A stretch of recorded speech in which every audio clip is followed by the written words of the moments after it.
Hey, what is up, you guys? Welcome to the all-new late night reaction video. I'm your late night reactor, Robert. Welcome to wrestling reaction weekend. Today we are going to be checking out 10 WWE wrestlers who hated doing their own moves. I can think of a couple who probably hated their moves. One in particular I can think of is Jeff Hardy. I remember in an interview or something, he was talking about how he used to land on his body when he did the swanton. Like, he would land on the ring with his body, but it did like a lot of damage to him. And now when he does the swanton bomb, he lands on top of the people. Like, they get it worse than people back then.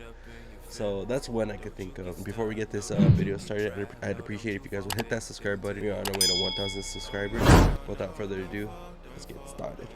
When a wrestler introduces a move into their arsenal, they hope the move will get over with fans. However, over the years there have been a number of wrestlers who have regretted doing the move altogether. This was because the move itself can result in injury to themselves, and doing the move time and time again can result in long-term damage to the body. Unfortunately, it's not as simple as a wrestler simply abandoning the move entirely. If the move becomes synonymous with that wrestler, then fans are going to expect the move every time they see the wrestler perform. But which moves were they? Well, join us now as Wrestlelamia looks at 10 Hogan's leg drop moves also that he WWE superstars hated doing.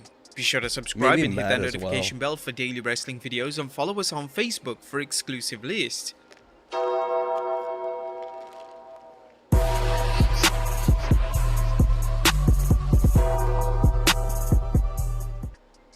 Number 10, Randy Orton Overdrive. Randy Orton doing a move other than the RKO as his finishing move is hard to fathom. However, when Orton debuted in 2002, he would use the move called the Overdrive. The Overdrive move was the same as MVP's Playmaker finisher, and it was rather underwhelming, especially as a finisher. When Orton suffered a shoulder injury in 2002, he began to have second thoughts about using the Overdrive move, especially with a shoulder injury making that move hard to perform. Therefore, Orton ditched the move in favor of the RKO, which would go on to become one of the most iconic moves in wrestling history. Oh shit. Number 9, Sid, top rope moves. In early 2000s, it was extremely rare to see a larger superstar go to the top rope. Whereas today it's common practice to see superstars such as Keith Lee and Bronson Reed hit a top rope move. Back in the early 2000s, if a larger superstar went to the top rope, it was only for special matches on major pay-per-views. Back in 2001, Sid, who was one of WCW's top guys at the time, was facing a lot of pressure from WCW management. The management team wanted Sid to expand his moveset, and they wanted him to now include a move from the middle or top rope. Sid admitted he felt incredibly uncomfortable doing anything from the ropes. He even noted that he didn't want to do a double axe handle, which is one of the safest moves there is. Nevertheless, at the Sim pay-per-view in 2001, Sid would hit a jumping boot from the middle rope, but when he landed, all his weight came down on his foot. Now we have to blur this because it is a bit too extreme, but it resulted in one of the most brutal injuries ever seen on a wrestling pay-per-view. Sid's leg literally snapped, and he broke both his tibia and fibula. Number 8, Terry Runnels Bronco Busters. During the Attitude Era, it was common for non-wrestling personalities to get physical, and certainly the case with Terry Runnels, who had a number of matches and was even seen winning the Hardcore title at one time. Her moveset was limited, however she would often use the Bronco Buster, which was a move that was made famous by DX member X-Pac. But it seems as if Terry actually hated doing the move. She would respond to a fan on Twitter in 2020 who shared images of Terry performing a Bronco Buster on Jerry Lawler. She informed the fan that she hated doing them. Now, it's never good when you hear a wrestler doing a move that made them physically uncomfortable, and this unfortunately seemed like common practice during the Attitude Era. Number 7, Matt Hardy top rope leg drop. I knew it. Whilst Jeff Hardy was established for being a high flyer in the Hardy Boys duo, Matt Hardy was seen as more of a traditional wrestler. This didn't mean that Matt didn't have top rope moves in his moveset, as he would use a top rope leg drop throughout his career, and unfortunately it would be the move that Matt came to regret. He's performed the move from the top of the steel cage before, most notably at the Unforgiven pay-per-view in 2005. The move has resulted in Matt's back and pelvis fusing together, which limits his movement. Okay, I have to be disciplined, I have to take care of this, I have to do certain things if I want to continue doing the love of my life and the passion of my life, which is pro wrestling. This has forced Matt to change his style in the ring to ensure that he continue wrestling as long as he desires. Number 6, Dean Ambrose Dirty Deeds. When Dean Ambrose made his main roster debut in 3D. 2012 as a member of the Shield, he would rope. struggle to find an appropriate finisher to match his character. Interestingly, although the move changed over time, this didn't mean the name of the move changed. It was always called Dirty Deeds, which is one of the first times in history that a different move has been given the exact same name. Ambrose's initial version of Dirty Deeds involved him performing a headlock driver. This was a finishing move that Ambrose disliked doing during his early days on the main roster. Ambrose believed the move looked awkward, especially when performing on larger superstars. Ambrose will go into more detail about why he stopped doing the interview with Fightful.com. Ambrose revealed, "The headlock drive is awesome if you got the right guy doing it to the right guy. It can be the nastiest, coolest pile driver looking thing in the world. Like the one with Kofi the guy's right taller than you, which so many of the guys in WWE were taller than me. It can just be really awkward and stupid looking. I think I gave it to Randy Orton one time, who is someone with a significant height advantage on me. It was just awkward. I was like, that's it, I'm switching this up." It was Joey Mercury's idea actually to switch the double arm DDT, and Give me a second. I'd never really done that before. I really kind of perfected the timing and the snap. Now I can do it. You need new glasses. Yeah, I can't even imagine like doing a certain move that I wouldn't like. It would throw me off completely. I don't know how I would be able to handle doing something like that. Ray-Ban, Oakley, DK. Do it in my sleep. One of the better looking ones I think you'll see.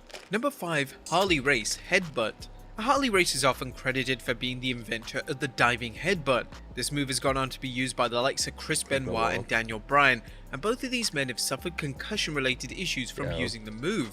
Race has publicly advised young wrestlers not to use the move and admits himself that he wished he never used it. Race added that the move has caused terrible damage to his brain and spine, and this was simply from using a diving headbutt throughout his legendary career. Number 4, Seth Rollins Pedigree. When Vince McMahon decided to ban the curb stomp move in 2015, Seth Rollins was forced to use a brand new finishing move. Instead of creating something unique, they decided to allow Rollins to use the pedigree. Rollins was involved in an ongoing storyline with Triple H at the time, and it made a lot of sense for Rollins to use the move. I hated However, when Rollins was interviewed by the Mirror newspaper, he admitted that he wished that he had a finisher that was unique to him rather than directly copying someone else's finisher. He actually began to use a ripcord knee finishing move once the program with Triple H was completed, and it wasn't too long before Rollins was allowed to bring the curb stomp back into his moveset. Number 3, Jeff Hardy Swanton Bomb. The Swanton Bomb is one of the most iconic finishers of all time. That one must suck. Jeff Hardy has used the move since the Attitude Era and is responsible for him winning a number of world titles. According to Jeff, the move has had irreversible damage on his body, so much so that he tried to cut back on using the move when he could. Jeff has admitted that in recent years his lower back has been causing him problems.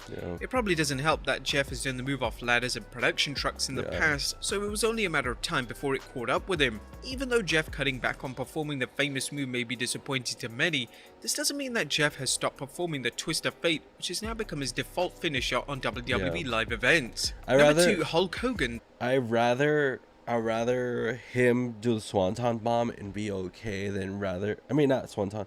Him do the Twist of Fate and be okay than to have him do the Swanton Bomb and it end up paralyzing him or end up just hurting him to where he has to retire.